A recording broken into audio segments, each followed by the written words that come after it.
Yeah, Nicole, welcome back. Yay. I'm so grateful that you're here and so excited to jump into this conversation. For anybody who did not listen to your prior episode, which is, for anybody flagging this, episode 48, which was Taxes 101, who are you today? Well, happy that tax season is over. I'm sure you are. Busy season it's so good to be behind me. So I'm Hannah. I'm a tax pro, and first and foremost, I'm an artist. So I trained as a professional artist and have been one for 18 years. And I'm still one, although I run a tax company, which is geared towards educating creative people about like their taxes and building their fuck you money. So, which is why we've brought you back. The taxes episode helps so many people. And we didn't get to talk about keeping and making of the money. And I feel like it's something, again, that's super taboo for most of us, for all of us, but especially as us artists, where I'll speak for myself, have been taught and groomed into, I'd say, a scarcity mindset around what's even possible for ourselves, and that there are only certain jobs or certain career paths that will make you said money. And if you don't get those, then you're not successful. Or the narratives, Yeah. So I'm pumped to jump into this. I'm curious how you define fuck you money and what exactly that means. Sure. It's my favorite thing, first of all. I don't know about you, but like in my art career, especially in my early years, I found myself more often than I want to admit in situations where I felt like a lack of money gave me a real lack of power and agency, like negotiating with people, being in, bad positions at times. And fuck you money is how you don't get stuck in positions like that. Fuck you money is how you can leave an abusive relationship. Fuck you money is how you can leave an abusive job. It's how you can say yes to opportunities that you want to say yes to and say no to ones you want to say no to. It's kind of like what gives you power. And I think a lot of times as creative people, you were saying, like, you get kind of this attitude through the ether that is around you all the time, every day, so much so that it's invisible, and you don't even realize how much you've internalized those attitudes until you are sort of working against your own instincts, being like, oh, that's too much money for me. Oh, I'm not going to negotiate when I have this job offer. Oh, doing things that are sort of undercutting and undermining your own ability to have money, and including like just getting on board a sort of basic personal finance plan to build a pile of wealth. Let's call it fuck you money. Because, a pile of fuck you money is also, it's your safety net, your oxygen mask. It's like what keeps you safe when things go wrong. Are you equating fuck you money to savings, or are you equating it to your perspective on the way in which you use your money, period? Well, to me, it's having enough money that you get to have all the personal agency you want. And so it can kind of be whatever format that wants to be in. Although I do often I try to replace the word retirement savings with fuck you money, because retirement savings is the big, bad, difficult one. And it's one that, frankly, a lot of creative people discount the fact that it's even possible to have, to achieve. And so and also, like, I think because of these negative attitudes that so many of us have internalized, a lot of us don't like the idea of wealth building. It sounds a little icky, whereas fuck you money feels like the power that it genuinely is. And I think that kind of says to people out loud, like, it's about what you can do with it. Yeah. Well, I think you're naming something which, if I think back to our initial conversation in our taxes episode, where just like already the discomfort that I had felt, even just entering that conversation with you around money generally, forget even the, stress of taxes as a freelance human being, and just mentioning and naming how just even talking about money still, forget even how you use it, where it comes from, all of that already is super sensitive and fills people with a whole bout of emotions depending on their association with it. Yeah. So there is something, to be said about empowering the usage of it by calling it something that feels like it's yeah, I mean, I love when people curse. I do it a lot, and I've been told that you should probably dial that back. Um, so for me, like being able to be like, yeah, this is my fuck you money. It has like I get to like put the oomph in it that I allows me to maybe quiet the insecurity that I might have, even just around mentioning money or even the word wealth. These things that Yeah. hold that weight. Um, Mhm. so I'm here for the title. I'm here for the usage, and I would love to dive in. This is what I see because so I forgot to mention the name of my business, which is Sunlight Tax PS. Yes. But what I do is like because I have a tax practice and I see people's money. I mean, I like literally see what people are making, right? And I get Mhm. to sort of counsel them and be there in that sensitive moment. I see a lot of patterns. So, something that I have observed is that your attitude towards money, like money is a tool. Money has no agency of its own. It is Yeah. simply an amplifier of whoever's holding it, right? Just like a hammer, right? And you can build a house with a hammer or you can destroy a house with a hammer. You Mhm. could do great things with money and you can do terrible things with money, right? Like the money itself isn't good or bad. Yeah. It's just an instrument. And I think what happens when you're in a world that is trying to underpay you perpetually Mhm. and like, oh, we don't have budget for that, blah, blah, blah. I mean, and you just get around that sort of scarcity world all the time, it's really easy to get out of balance with that money is neutral position. And you can start to feel like money is negative, like Yeah. money is bad. And especially when we start saying things like, oh, my integrity as an artist is more pure if I'm not trying to make, decent money from my artwork, from Mm. my creative work. Right. And so we can start equivalent, like making these false equivalents. And Yeah. those are never true. Money is still just a tool. And so I think that because we exist in this world, we can get that sort of like neutral position out of balance and we can start thinking of money as the bad guy. Yeah. Once you have an attitude in your body about money being the bad guy, you're going to undercut your every possible chance at having it. Yeah. You're No, not but going you to you're negotiate tapping into hard. that. It's the narrative. It really is. Even you talking about it and mentioning it in that way, it's like, "Oh, yeah, no, we've associated it as something that holds weight in any capacity, power or otherwise." It's like, "No, you could use it in Mhm, that way or mhm. not. You could choose to give your money to charity or not. Like, you can choose how to use it." Yeah. Totally. I mean, one of my favorite examples of a rich ass creative woman is Okay. Dolly Parton. Oh my She's god, I live in Appalachia, so she is basically the patron saint of this part of the world. yeah. But, I mean, I kid you not, you could buy, like, Dolly votive candles. Obsessed. I mean, I Um, might at this point in my life, you know? but she you know, she her the payment for her birth when she was born, her dad paid for the midwife with a sack of cornmeal. I mean, they were that poor. They lived like all these kids in a one bedroom. And I've seen a reproduction of the cabin at Dollywood. And Mhm. she and her dad was illiterate. And so her mission in life has been like reading and education. And like she started a book program where anyone, regardless of income, you can sign up and you can get a book a month sent to your kid. She pays for college for everyone from her hometown.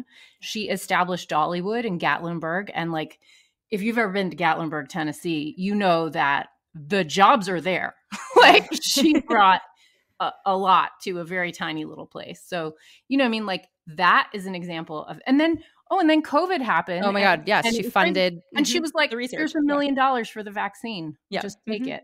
And Yep. she like on camera got hers in Tennessee. And that was a really big deal. So like that's a lady who Yeah. got super rich from her creative work, really did a lot of, the stuff around the self-worth stuff around like leaving a partner who didn't want her to outshine him. And, Mhm. I mean, she's done all those like amazing things. I guess that is why she's the patron saint. Yeah. She's done so much good with her monies. I mean, like of course, you can hold up a lot of examples of real dicks Yes. who do terrible things with their money. But I also think like it's nice to locate the good ones, and there are good ones. And why not you? You know, Yeah. like why not creative people who feel that integrity is important? Like, in fact, I can't think of a crowd of people I want more to have money. Yeah. So you've changed your mindset. We know that money is this neutral thing, and we get to choose how we want to yield it, create it, make it, all of it. What do I do? So I think there's sort of two threads. The first one is just establishing a basic personal finance plan. Um, Personal finance is boring, simple, and it doesn't really change. So it's not that hard to learn. And once you know the order of operations and the basic things you need, you're kind of set, right? So it's not like you have to keep on educating yourself on this. When you talk Um, about personal finances, are you talking about creating a budget for yourself and recognizing I am spending X on housing, I'm spending X on utilities and X on toiletries and X on groceries? Or are you talking about this from a different perspective? Yeah, it's a little different. So what I'm talking about is when you have dollars, what do you do with them? So I'm not quite talking about budget. I'm actually talking about what do you do with your surplus dollars. Okay. So rule number one, and this is going to sound so obvious it's stupid, but rule number one, spend less than you earn. Yeah. It's a hard one. I mean, it's not like I can say it and you can know it. It might still be hard to do it, but that's a big deal. Yeah. If more money is going out the door every month than is coming in, you are in trouble and you're building a bigger pile of trouble. So you got to, Yeah. that is important. Um, but once you get to the point of having, spending less than you bring in, so then with those dollars that you still have, what do you do with them? Okay. What I'm talking about is like an order of operations. So I can just run down it real quick. Yeah. Let's run it down. So, order of operations is number one, emergency fund. Um, the emergency fund is really important. You want 3 to 6 months of living expenses. And sometimes, if you're freelance or your job is kind of unsteady, creative people, this is often the case, you may want as much as a year of living expenses saved up in an account that you can kind of access, where it's not going to be, not in a CD where you can't touch it, for example. Um, so that is really important because that is how you can pay first, last, and security on a new apartment if you suddenly have to like leave an abusive partner, or if you get hit by a truck and you have Mhm. medical bills, or whatever. It's the sort of, what do you, shit goes really wrong. This is the fund that makes sure you don't become homeless. I know that sounds a little scary saying it that way, but that kind of is what it Mhm. is. So emergency fund is first. Then is like you putting money towards stuff. So then the second one is paying off debt. Debt is a whole world, but basic sort of quick version is high interest debt you pay off first, and you want to pay it off in order of how high the interest. So credit cards are kind of the most notoriously high interest, and in general you want to avoid having credit card debt if you can. Mhm. Then you kind of work your way down the interest rates and you're paying off your debt in those order. If you have a loan that's got super good, super low interest rate, that's a lot less urgent to pay off. And in fact, the balance may shift there where it may be worth it to you to have that working capital to invest in things in your life that move you forward. And so that's not as urgent. Different people would tell you different interest rates where that kind of breaks, maybe 4%, maybe 5%, somewhere in there, but that could flex depending on the economic environment. But interest rates in the 8, 10, 12, 20, 25%, those are what you want to pay off as quickly Okay. as you can, or not amass in the first place. Mhm. After that, then you can start investing. I'm skipping over health insurance, which is actually another big one. So health insurance actually fits in there, sort of Okay. in the emergency fund, and that is really for the same reason, because health disasters are the number one cause of bankruptcy. Mhm. It's a gross fact about our country. I'm not proud of having to say that, but No, there God. you go. Um, So that's true and Mhm. real. And then but then on the sort of then on the moving forward side, then there's the investing part. So then basically, once you've paid off debt, which is taking compound interest and growing your debt, investing is the opposite, where it takes compound interest and it grows your assets and it actually makes your money start working harder for you. And this is where you can take advantage of all the stuff that we have in a capitalist system, because that's capital. That's you having capital. And Mhm. once capital's involved, it's to your benefit. Yeah. Um, so basic investment strategy, and having your money in a sort of like well balanced portfolio with an assessment of your own personal risk level, but basically invested so it's growing. That's what you want. I'm really just giving you broad strokes here, and For sure. we can dig in and have more subtlety, but basically it is an order of operations. Okay. First, emergency fund. Get Cool. that savings in the emergency fund until it's all there, right? 3 to 6 What months. does all Mm. mean? Well, Like, 3 to 6 months of of your living expenses, okay. like rent, utilities. What do you need to get by for a month? You need Okay. 3 to 6 months of that in something relatively liquid. In other words, when I say liquid, I mean that you could get the cash out if you needed to. Got it. High interest savings account would be great. Money market fund, that kind of thing. That'd be a great place to park that money. But Okay. it's basically cash so that if a disaster happens, you can deal with it and not, Great. lose your living situation. Yeah. So then you start paying off the debt. Yes. So it is like that. You're not funding all four buckets at the same time. Got it. Got it. Yeah. Got it. Okay. So, assuming this person has filled up their emergency fund and now they're tackling their debt, Mhm. this could potentially take a really long time if they've been Mhm. living a certain way or below their means, or life has really thrown them a really bad hand, or they didn't, or they didn't know enough and now they're whatever the situation is. Mhm. I imagine the paying off of this debt could take a while. Does that mean that they should then hold off on investing anything until that point? Or is it, again, like we just really want to dip in one spot at a time? Well, I'll tell you why the logic says to do that, and you can Yeah. let the logic answer your question. Sure. So, if you have a credit card and you're getting charged 20% interest on that, Hmm. and you've got whatever, $10,000 of credit card debt, and you're being charged 20% interest. Well, on the other side, later down this order of operations is investing, and you want that. And we could talk, and I'm excited to talk about that. When you're investing, your returns are going to go up and down. They're going to fluctuate, although they're going to have a general trajectory that is up, even though there'll be raises and dips, heights and dips. Hmm. Um, it should be generally headed up. And historic return of, you know, stock market indices is about 8%. That's like a commonly agreed upon rate of return from, a basket of diversified stocks. Hmm. Um, so 8% is how your money can grow. You can use that in your calculations as sort of a baseline expectation of how much your money is likely to grow when it's invested. Well, if you have Passively, without you being like doing much to it, as in you've invested it and let it sit, you're saying. correct. Okay. Yeah. Hmm. Yeah. So just like I buy, index funds, S&P 500 index funds, and I'm just buy and hold. Right. Just let it sit there. Yep. Do nothing. And let them ride. Yeah. So it's growing at roughly 8%. Now, that's not a guarantee. Every year it's not giving you 8%. This year it might go down 3%, next year it goes up 10. It's going to be rocky. But if we assume 8% and we're averaging, think about that credit card debt. That's compound interest that is in the negative. It's making Mhm. your debt bigger with compound interest every year.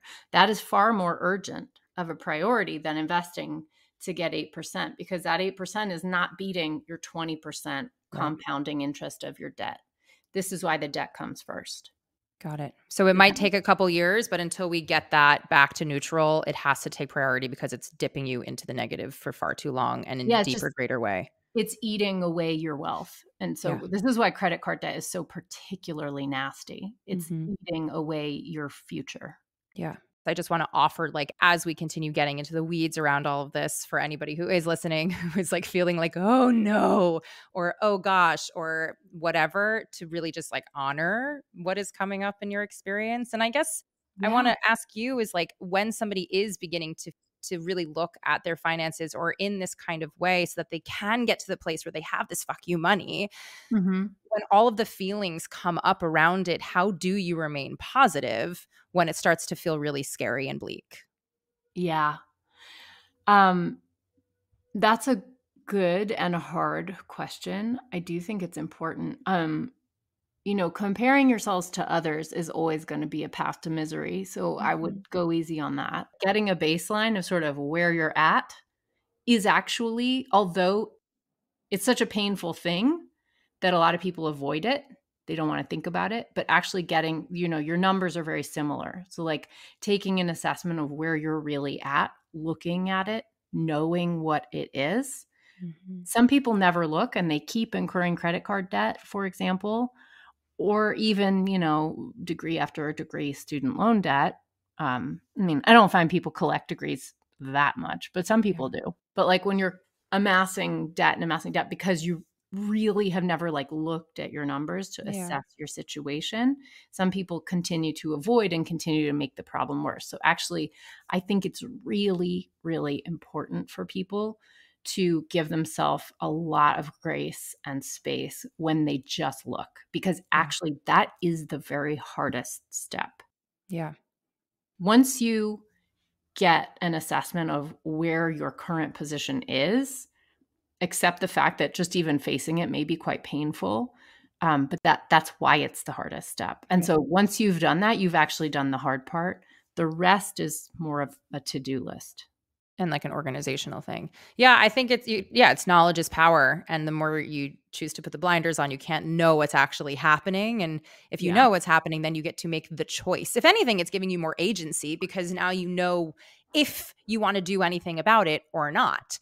Mhm. It's giving you the option and the choice to then decide, okay, do I like this? Do I not? Does this feel good? Does it not? Do I want to deal with Mhm. this now or later? You get to Yeah. then have that. And I'm a huge fan of giving myself as much agency as I possibly can, especially in a world that doesn't give it to me. Absolutely, and oh my gosh, I mean, I just wanna stand here and say that, I have felt so much of this pain myself. Yeah. I mean, this is very personal to me because, like, I have such deep memories of, like, being a young artist and having like, being proud of my ability to get by on virtually nothing. I mean, I Yeah. remember a summer where I sold 1 painting and I was determined to be able to live on that sale for the whole summer so that I could be in the studio and not have to sort of tie myself to a job that would require me not to be in the studio. So Yeah. I only had to get through 3 months, but I had this tiny budget. And like one of the decisions I made was to give up fruit.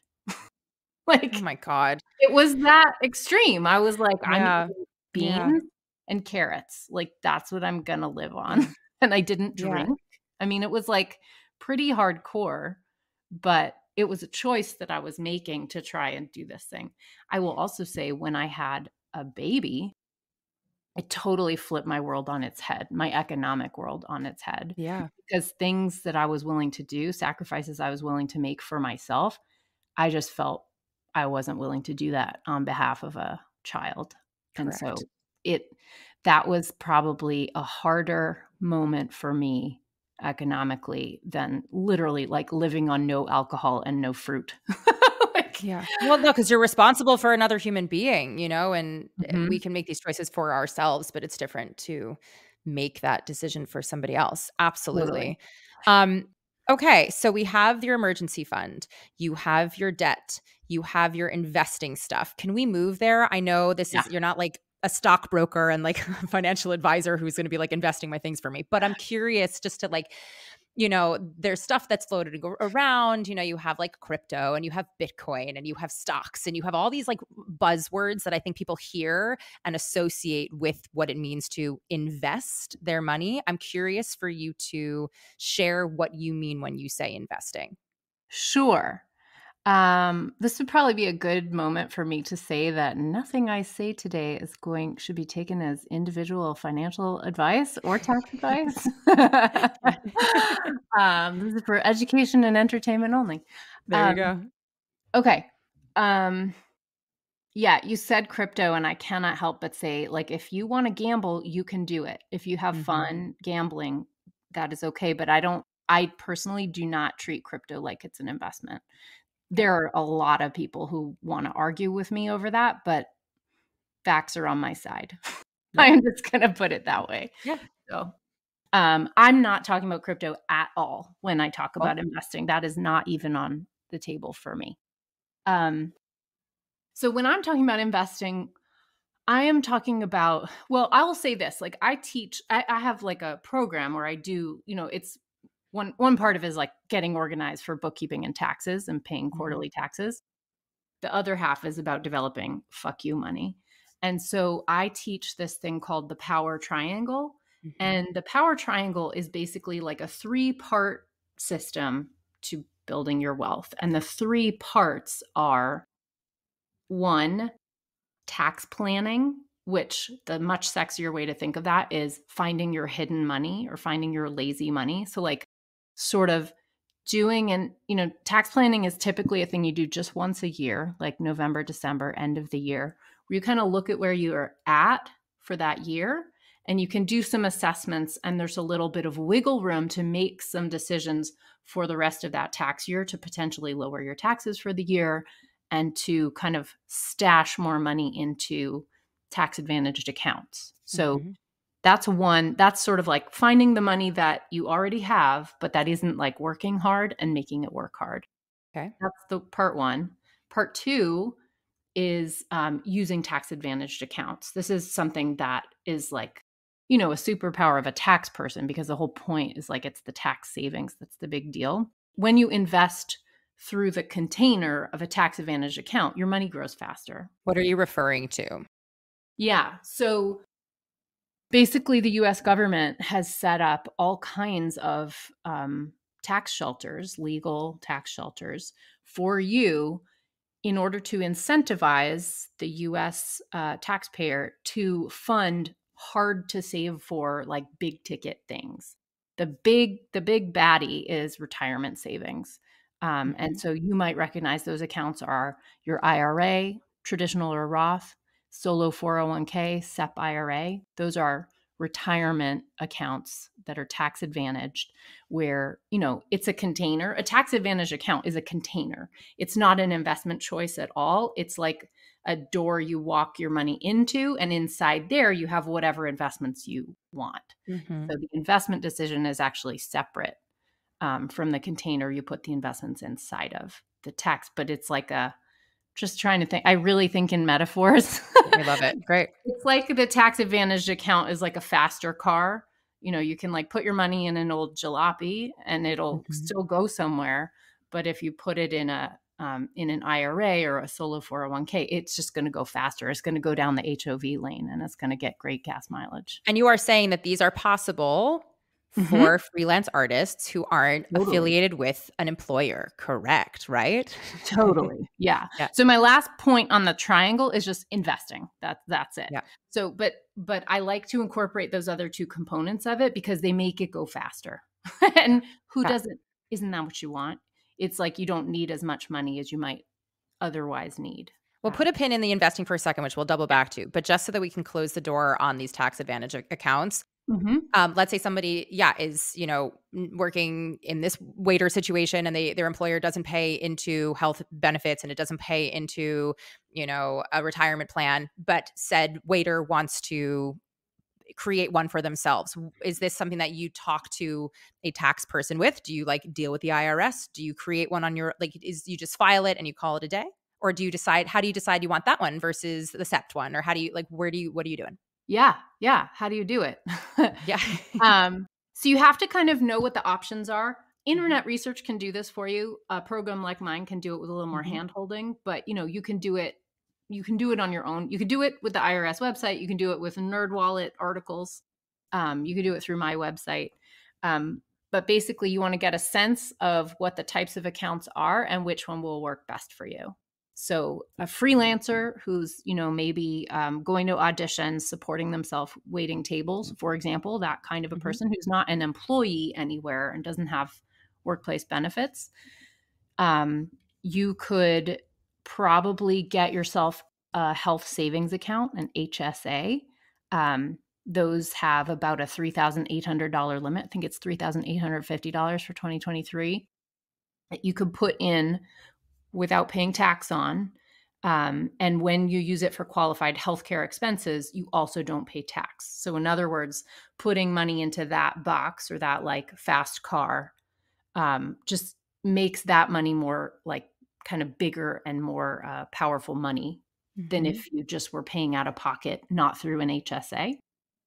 So, just as one example of a tax shelter you could use as an independent person, you can put money into a Yeah. health savings account if you have a high deductible healthcare plan. That's a pairing, like that's a deliberate pairing that the government has set up. So Yeah. those are great. And you're allowed to invest the money that's inside the HSA. So you put your $3,800. Um, so this is called a health savings account, an HSA, and you put your money inside of one. You can, I'm trying to think of how you open one. Google will answer that question. Yeah.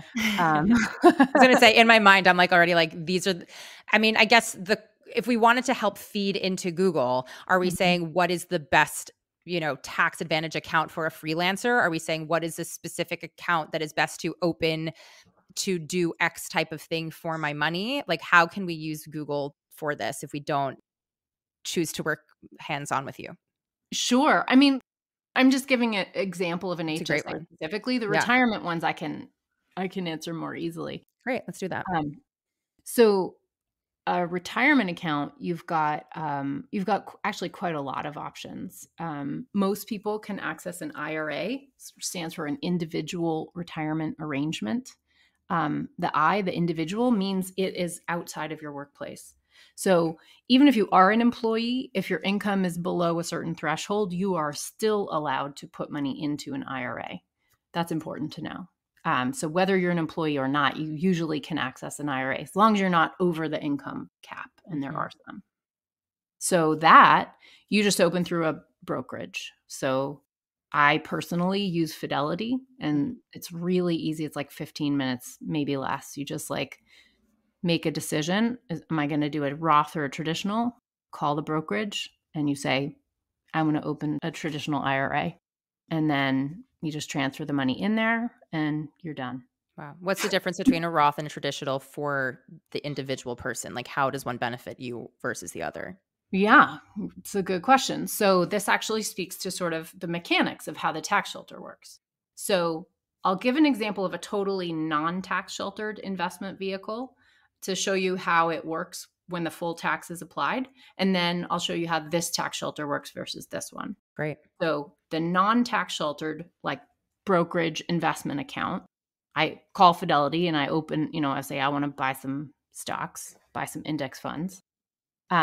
And I do that in a brokerage account. And so that basically brokerage account means an account where you can have your money in investments. So what you would do is I would be putting money in there that is income, money that I've earned, right? Now, money that I've earned is subject to income tax. So the money that's going in there is going to be less than a full dollar because it's subject to tax every year. Mhm. So when I put the money in, that's money that has been taxed. Right. Now, the money sits in the account. I am a huge fan of buy and hold, not an active trader. I'm just going to let it sit there for pretty much as long as I possibly can.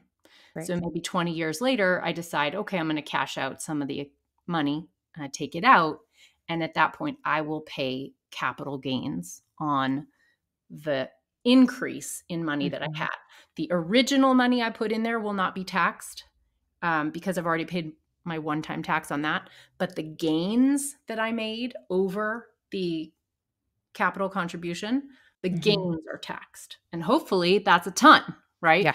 At 8% compound annual interest, your money doubles every 9 years. So I mean, hopefully it's a ton in that, like, you get all that money, and hopefully it's a ton in that, like, you know, you don't have to pay as many like, your taxes on it, but, like, I hear the yes, we wanna pay in order to retrieve, so yeah. Right. I have to remind people sometimes, like, making money is good.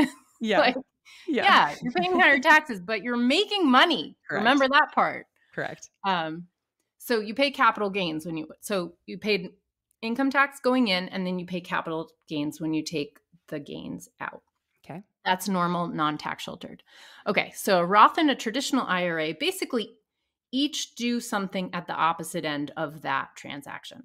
So a traditional IRA, the limit for 2023 is an individual can put $6,500 into one. So let's say I put the max in this year, $6,500 into a traditional IRA.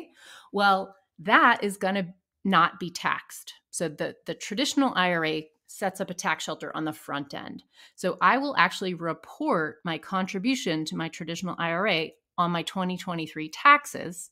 And in so doing, my income for 2023 will drop by $6,500. So it's going to drop dollar for dollar every dollar I put into that traditional IRA. That's my tax shelter.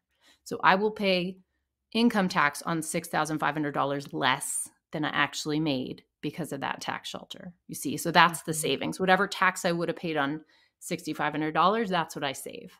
Because And you put it into that shelter. because I put it into a traditional IRA. So I've done the math, someone in I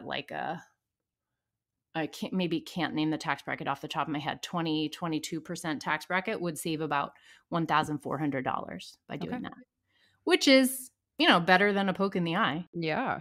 So, Yeah. um, It's $1,400 more than that you didn't $400. have, right? Yeah, It's exactly.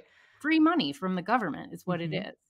Mhm. So that's a traditional IRA. When you take the money out of a traditional IRA, so you put it in the same brokerage account, I'm still going to call Fidelity, put it Right. in a brokerage account, except that this one's going to be called a traditional IRA. My money's still invested, could be invested in exactly the same thing. When I take it out, my gains are now going to be taxed actually at my ordinary income tax rate. It's a little different from the capital gains I'm paying in brokerage, but remember, I saved ordinary income tax going in, so Mhm. I pay it coming out. Got it. So I would have paid tax on both ends if it had been a regular account, but here I only pay it on one end. Okay. Now, the Roth IRA goes the other way. When you put money in a Roth, you don't bother reporting it on this year's tax return because it doesn't do anything for you this year. But the Roth gives you a future benefit.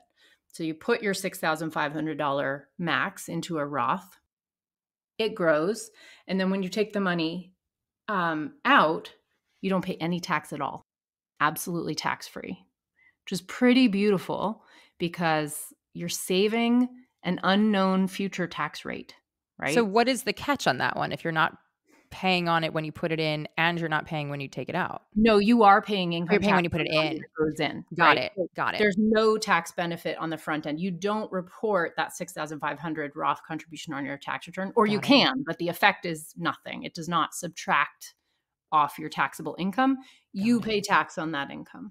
So So, it's one is the going in that you pay, the other one is mhm, the going out that you pay, and you're just kind of correct. assessing which of those you are more comfortable with in your current life or your Yes. future life to make the choice. Yeah. So I have a whole podcast episode about this issue. Great. Oh yeah, Um, we forgot to plug that here too, y'all. Just like I'm making Hannah have this conversation in this little box over here, but Hannah literally has a whole podcast all about all these topics individually. If you want to do a deep dive, so go listen. yeah, the Sunlight podcast. But I'll give you the funny part of that episode. My ultimate thesis is it doesn't fucking matter. Great, great, and we're done here. Just do it. Like pick one. Okay. So to me, like, there's some people I think can be an avoidance mechanism to sort of like stress over certain details. Mhm. The fact is, like, are you maxing one out? If the answer is yes, okay, I give you permission to stress about that decision. If you're not yet, hold your stress for how do I max this out? And I Is don't. it worth just picking one and sticking to it, or is it worth splitting and doing both? So the $6,500 limit in an IRA specifically, that's a limit that goes up a little bit each year. Mhm. Um, that can be split between a Roth and a traditional, or it can go all into one, all into the other. And you can actually toggle back and forth. You 1 year use a Roth, 1 year use traditional. You can go back and forth. And that's actually not a bad strategy for a freelancer because I'm sure you know this, Jennifer. Our income can be really rocky, right? Right, Like that's what one I'm year thinking, where it's like 1 year you actually need that money to assist Mhm. you, and 1 year you're like, "It's okay, I'll deal with it when I deal with," and I wonder about that is Yeah. so it's not an irresponsible thing to invest in both in a more maybe splitsies situation rather than going all in on one format. Yeah, no, it's not irresponsible at all. It's totally fine. And I often advise clients to kind of pick the one that is the best advantage for them in the given year or that makes the most sense. So just make a year by year decision. So I Got it. personally maintain one Roth account and one traditional account, and I'll just toggle back and forth. Like Cool. if I have money and if you're in a low tax year, if your income tax bracket is low because you didn't make a lot of income, but you have enough cash to max out that account, Roth is great because you're paying all the tax you'll ever pay and it's pretty low, right? If you're in a high tax Mhm. year, you might want to use that to have a traditional contribution because you'll save taxes this year in a year where your taxes might be harder to swallow. Um, Yeah. there are personal finance gurus like Susie Orman, who, I mean, props. She's like the OG, but she's a little shamey for my taste. But I learned a lot from her. Yeah. But she says everyone should always use a Roth, and she's very black and white about it. And I understand her logic. Her logic is if you're, she would say, if you're financially responsible, you should be in a position where you can do this. Blah blah blah. Shame, shame, shame. Mhm. And you're gonna have this awesome benefit at the end.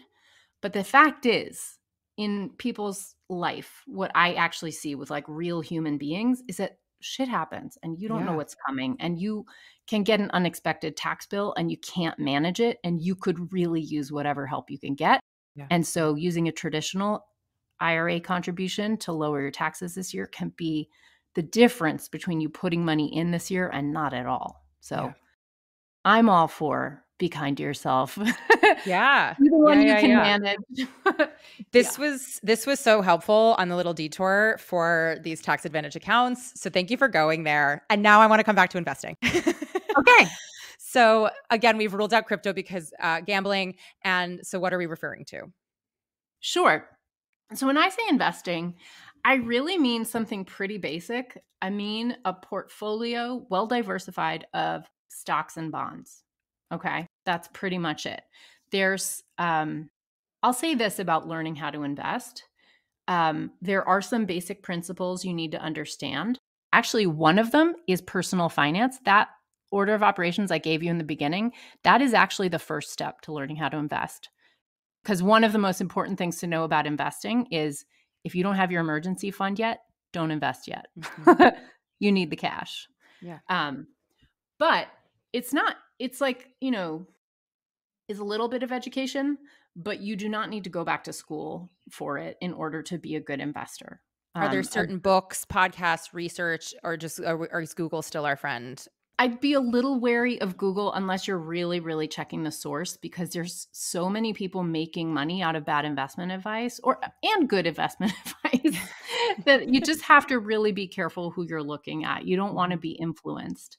You really need objective advice. Yeah. I learned what I know from Susie Orman. I read Susie Orman personal finance books, and they Cool. were great. She does really do a good job of breaking down the basics of what you need to know to invest. I teach it myself, like in my program. Mhm. I have a 1 hour module on how to invest. It's not harder than that. Mhm. Um, to me, like as when I'm teaching investing, because what I see is that people feel so intimidated getting Yes. started, that getting started is the hard part. Well, that's why I And that ask, like, where are we looking? Where are people going? Because it feels like this nebulous little black hole that, we're never taught and we have to now self-teach, and how do we know we're learning it properly? Yes, and there's many people who really wanna mansplain it to you and shame you for not knowing more than you do, and so, Yep. like, the amount of bullying you can experience when you try to learn it is pretty dramatic. So, Yeah. to me, I think it's Yeah. really important to teach it in a way that is, like, um, empathetic to the fact that you have feelings and doesn't assume Mhm. you know things already. Um, and I think to be a good investor, you actually really want to start with beginner's mind. Like you do not want to make assumptions because that's how you get burned.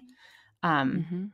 and um, Personally, the way that I like to teach it is like, here's your next step. Like, here's a pretty good plan to start. And once you feel comfortable with that and you've made your first investment, here's how you can tune that up and make it a little better next time. Yeah. Like, that's how I like to stage it because to me, what I see is just that people hold back because they're like, I'll read one more article, I'll read one more book, and then I will do it. And that day never comes because there's Right. literally infinity articles and books for you to learn Correct. more about investing. And if you are feeling like it is too daunting for you, who is the type of professional besides yourself or that you would be contacting in order to have either pay for their service or have somebody assist you in your portfolio or managing your portfolio? I'm going to say something counterintuitive. Great. I don't think you should. Okay. I don't think No, you that's should go why to a yeah. person. I mean, I see, here's my perspective on this. There is an insecurity tax when you don't know how to invest. If you don't know the basic rules, and the basic rules, I promise, are not that hard. You Mhm. can totally do it. Um, if you're gonna like, if I'm just gonna say one thing that's an easy path, I will say like get a personal finance book from Susie Orman. Okay. That's where I would start. That's where I literally did start. Mhm. Um, but a book is nice, and Susie Orman, I'll say, 'cause she's not selling you investments, right? I don't want you learning from anyone who has skin in where your investments go. Yeah. That's not someone you should learn from. So that to me is really important. But I see that there is an insecurity tax. And who's insecure about investing? Let's be honest. It's women, Mhm. people socialized as women, it's Black and brown people, it's Mhm. people who don't see themselves in the people who operate the financial world. Correct. And the bullying is real. And I Yeah. say this as I've experienced it. Um, so I used to see before 2018, they changed this law in 2018, but before that, the fees paid to financial advisors were tax deductible. And so I would see them because people reported them to me to put on their tax returns. So I would see how much people were paying advisors every year for their portfolios. Now, often this would be $4,000 to $6,000 a year. These fees are rarely explicitly stated to people. They're called like they'll say like, it's just 0.1%. And it sounds tiny the Mhm. way that they phrase it. The terminology can be very Misleading. misleading is a good word. Yeah. And people don't really know what that means, and nobody wants to be like, people feel intimidated to be like, could you just explain how that what does Right. point one mean? Can you say what that means? Or like, okay, but could you say that in other words? Could you say that another time? Could you show me based on my Right. portfolio how much money that means I'll spend? People don't tend to feel able to persist enough to get a sense of actually what those advisors are costing them, and they just proceed anyway because the social pressure of being in that room is so great. And so the fact is that advisor gets their fees even when your portfolio goes down. So you Mhm. pay them even when they're losing money for you. You should only pay them money when Yeah. when it's going up, but that's not how those fees are structured. So there are good certified financial planners out there, and I'm not trying to throw the whole world under the bus, but I've seen a lot of shit. Yeah. And so Yeah. I just Yeah, want because it's people to funny. I mean, stop. you're receiving again, going back to like the facts of it, you're receiving the numbers and the numbers don't lie because they don't have feelings. They just are. And Yeah. so I imagine, yeah, you're seeing actually what's happening when your clients are giving you their taxes and you're like, these are the patterns. I'm seeing it across all these types of people. I'm seeing it happening more with these kinds of people and not because Mhm. there's a judgment, just because of a whatever lack of empowerment or a lack of understanding or somebody's told them something and they feel like it's right. And you know, I think it's an interesting perspective to be in, I would imagine, where the numbers are like you learn everything about a human being. I mean, like it's just like down to like what they buy. It's really wild. I imagine if I gave you like six different tax receipts from 6 different people that you've never met and they're not your clients, you could literally tell me who this person is completely just from their numbers, which I think is a really funny series. If I don't know if that's funny or if it's kind of like mind reading, but it's like in my brain, I picture that as like a TikTok series. So if anybody's listening and they want to do that, live your lives. But the numbers don't lie, and you learn a lot about that. So I'm here for, again, I don't have any, stake in any of I don't have I'm here to just hopefully have these conversations begin to be started and have people Mhm. feel a little less daunted by even just talking about money and investing and, taxes and all of these things, just because I know for myself these were stigmatized for so long. And I really wish that I felt more empowered younger to begin to have these conversations. Yeah. Um, okay, so you don't need a person. You're gonna figure it out on your own, and you will do so in a way Well, that I mean, I know that that sounds intimidating to people. I don't mean like you can never get help. I of course. actually think it's okay to get help. I think it's okay to have a certified financial planner who is fee only. Only use fee only. That's a little sentence I Cool. want you to remember. Um, and they should be a certified financial planner if they are, but they will charge you a lot. That is maximum. That is top dollar when you Yeah. have somebody advising you. And here's the thing that you will learn when you read just a basic personal finance book that covers investing is that the strategy is not that hard. And so what I see when people get advisors is that the advisor either assumes that you know the basic strategy and that you're picking them because you don't want to use it, or they want to prove that they're smarter. They want to prove that they're smart. And so they want to beat the market. And Mhm. statistics, again, numbers don't lie. There is no money manager out there who ever outperforms the market for more than 50% of the time, AKA a coin toss, AKA they're not beating the Yeah. market. So to me, this is why you just pick a well diversified mix of index funds and a little bit of stocks according to your risk profile. But basically, that's it. In a nutshell, that's an investment strategy. And you don't need to pay someone to do that for you. In fact, they feel bad taking your money if you're going to use that strategy because it's kind of so simple. Yeah.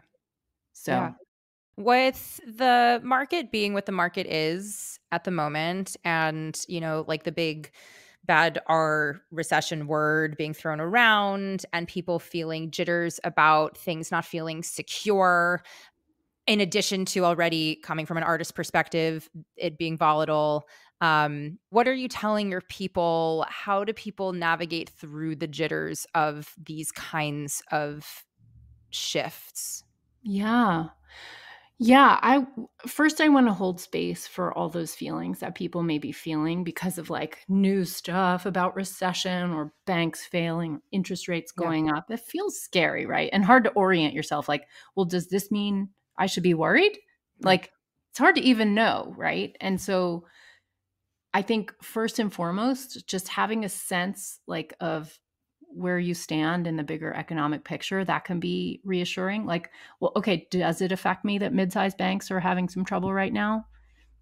I'll tell you who it might affect. It might affect you if you're a small business that's looking to expand and you're at about the time where you might want to get a business loan. Because a mid-sized bank is probably who you'd get it from. And it could be harder for you. They could be Mhm. tighter on their credit requirements. They're going to give you, the rates are not as good right now. So if you're in that position, this will affect you and it could Mhm. be bad. If you're not in that position, and probably most people listening right now are not, it might not affect you Mhm. even much at all? So it's like it's good to have a sense of like, remember that the news sells itself by triggering your emotions. Yes. So like that's how they get you interested in reading the New York Times. It Mhm. doesn't mean you have to freak out? So I think it's good to just check in like, okay, does it actually, are rising interest rates really going to affect me? Okay, groceries do legitimately cost more right now. Yeah. That affects me. Yeah. But I'm in my lease that I signed a month ago. That's not going to change for a year. I'm okay there. So Mhm. like some people will be more affected than others. But it's not to say to do anything rash with your investments for sure, but certainly, with the way in which you are spending or saving your money. Yeah, no, I think so. Some reassurance is that I think it is always a good time to get a good grip on just a good, solid personal finance strategy. We've gotten a really good start right here. Yeah. Yeah. Just like having your basic personal finances kind of in order, knowing your order of operations and working on that is a big deal. Starting your investments, using those tax advantaged accounts to get your tax benefit each year, like that's a really good start. And Yeah. when you have those sort of fundamentals in place, it actually just makes you have a better grip, and you're much less likely to get blown away if the recession does get bad or you are one of the people who gets more affected Yeah. by it. So, strong personal finances, strong sort of like financial habits, they're just your friend. And Mhm. recessions tend to show, I've heard this analogy that it's like when recessions happen, it's like the pool drains and you suddenly see who's been swimming without a bathing suit. Tell me you painted that. Tell me you have a painting of that image. I should. I should. I mean, um, but like, you wanna have your suit on. Yeah.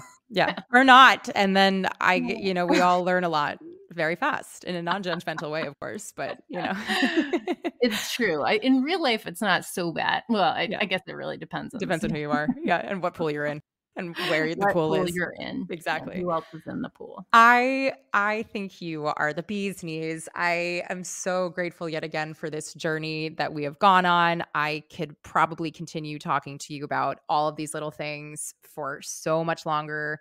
But I'm endlessly grateful for the resource that you are for the artistic community, from your podcast, from the programs that you run, and also how you continuously come back here and share with our community.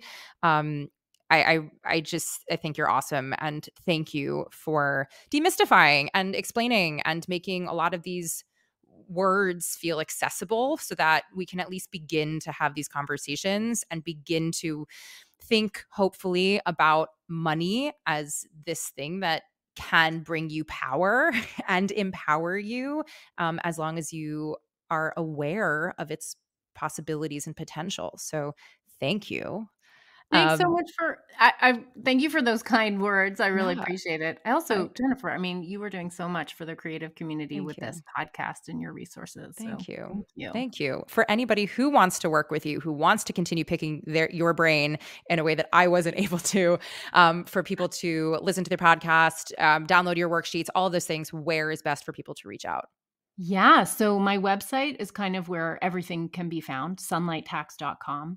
You can find my podcast there. You can get the free visual guide to your tax deductions there. And actually, pretty soon, a couple weeks, maybe before this podcast is launched, I have a private podcast series that I'll be launching. So it's got some extra juicy episodes to get you started on better bookkeeping, fuck you money, some really good tips. So that'll hopefully be launching pretty soon too. Awesome. Thank Yeah. you so much. Thanks for having me, Jennifer. I really appreciate it.